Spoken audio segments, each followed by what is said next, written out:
Olá! Hoje a gente vai mergulhar numa ideia fascinante do livro A Psicologia do Dinheiro, de Morgan Housel. A ideia é a seguinte: o sucesso com o dinheiro tem muito menos a ver com o quão inteligente uma pessoa é e muito mais a ver com o comportamento dela. Então, vamos começar com uma pergunta que parece básica, mas não é. Será que para ter sucesso financeiro é preciso saber muito? A maioria das pessoas imagina que sim, né? Que precisa ser um gênio das finanças, manjar de planilhas complexas, prever o mercado. Mas será que é isso mesmo? E a tese principal aqui, na verdade, vira essa ideia de ponta cabeça. O que o autor argumenta, e o que a gente vai ver hoje, é que um gênio que não consegue controlar as próprias emoções pode acabar sendo um desastre financeiro. E por outro lado, pessoas comuns, sem nenhuma formação especial, podem construir uma verdadeira fortuna, só com algumas habilidades comportamentais. E para explorar isso, a gente vai focar em 3 lições muito poderosas. Primeiro, o poder da paciência. Depois, a eterna batalha entre a renda e o ego. E por fim, o perigo de sempre querer mais. Vamos lá, primeira lição. E olha, a melhor forma de entender isso é com uma história real. Uma história que mostra como o mercado financeiro é um ambiente único, um lugar onde o comportamento certo pode, de longe, superar a formação mais elitista que existe. De um lado, temos Ronald Read, um faxineiro e frentista de uma cidadezinha rural, a primeira pessoa da família a conseguir terminar o ensino médio.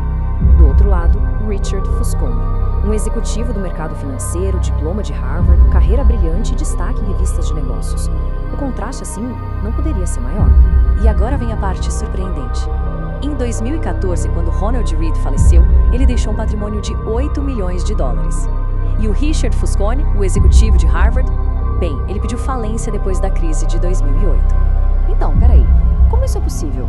A estratégia do Read não tinha nada de complexa. Ele simplesmente comprava ações de boas empresas e esperava.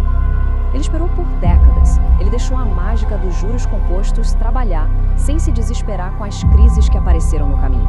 E essa história ilustra perfeitamente o que o lendário investidor Charlie Munger disse. A maior habilidade do Ronald Read não foi a análise técnica dele, mas a paciência, uma habilidade puramente comportamental. Ok, vamos para a segunda lição que aprofunda ainda mais essa ideia. Se a paciência tem a ver com o tempo, essa lição é sobre o que a gente faz com o nosso dinheiro agora. É sobre aquela batalha interna que define a nossa capacidade de poupar. Olha, essa talvez seja a equação mais honesta sobre finanças que existe. A capacidade de poupar de alguém não depende só de quanto essa pessoa ganha, mas sim do tamanho do ego. O ego é aquela voz que nos faz aumentar os gastos assim que a renda sobe um pouquinho, e isso nos mantém sempre no mesmo lugar. O Housel explica a psicologia por trás disso de um jeito genial. Ninguém precisa de um relógio de luxo só para ver as horas, certo? O que se busca, na verdade, é o status, a admiração que se acredita que esses objetos trazem. É o ego inflando os gastos e, no fim das contas, sabotando a poupança. E pra gente ver o impacto de controlar o ego e simplesmente começar, vamos dar uma olhada nesse cenário. O investidor A começa bem cedo, aos 20, investe 300 por mês só por 10 anos e depois para. Já o investidor B começa mais tarde, aos 30, mas ele se esforça mais, investe 400 por mês durante 35 anos seguidos. O resultado é impressionante. O investidor A, que começou cedo e investiu muito menos dinheiro no total, acaba com quase o dobro do patrimônio. Por quê? Simples, porque o tempo é um ingrediente secreto, o fator exponencial na equação dos juros compostos. Aqueles primeiros 10 anos de juros trabalhando fizeram toda a diferença do mundo. Agora, a gente chega na terceira lição, e essa talvez seja a mais importante de todas. Ela fala sobre ganância, sobre o perigo de nunca achar que o que se tem é suficiente e sobre a importância de definir uma linha de chegada. A história do Bernie Madoff é o exemplo perfeito disso.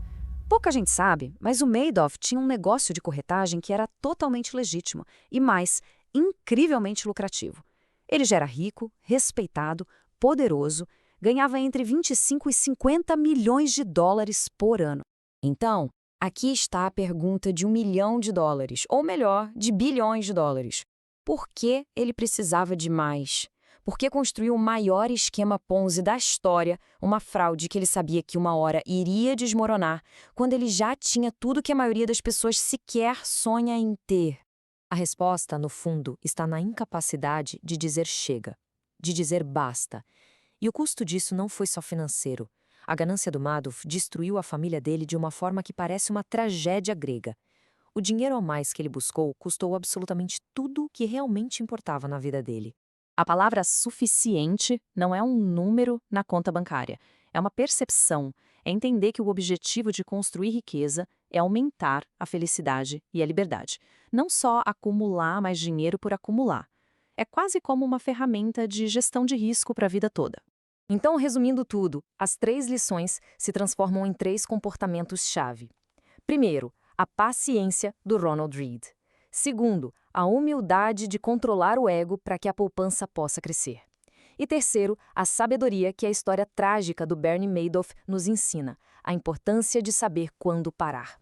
E isso tudo nos deixa com uma última reflexão. E se o maior investimento que alguém pode fazer não for em uma ação ou num fundo de investimento, mas sim em desenvolver o comportamento correto? Porque, no fim das contas, é a nossa psicologia que realmente dita o nosso destino financeiro.